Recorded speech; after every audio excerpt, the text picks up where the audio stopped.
बहुत ही big news आपके साथ शेयर करने लगा हूँ।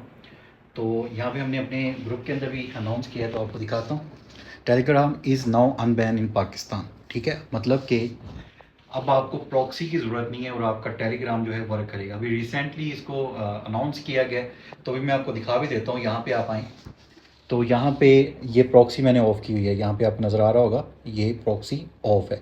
जैसे ही आप ऑफ़ करेंगे प्रॉक्सी, यहाँ पे थोड़ी देर कनेक्टिंग का आएगा और उसके बाद आपकी टेलीग्राम जो है वो कनेक्ट हो जाएंगी। अब टेलीग्राम दुनिया का नंबर 1 सोशल मीडिया मैसेंजर है, जिस पे हम कनेक्ट करते हैं। पाकिस्तान में क्यों बैन किया गया, तो उसके पीछे कुछ सिक्योरिटी रीज़न थी जिसकी वजह से इसको बैन किया गया था। लेकिन अभी जो ऑफिशियल न्यूज़ आई है कि पाकिस्तान के अंदर टेलीग्राम जो है अनबैन कर दिया गया है। बिना प्रॉक्सी, बिना वीपीएन के अब टेलीग्राम आप यूज़ कर सकते हैं। अब ये कितने दिन चलता है मुझे नहीं पता, लेकिन ये लेटेस्ट न्यूज़ मैं आपके साथ शेयर कर रहा हूँ। अभी जाएँ टेलीग्राम को ओपन करें, प्रॉक्सी ऑफ करें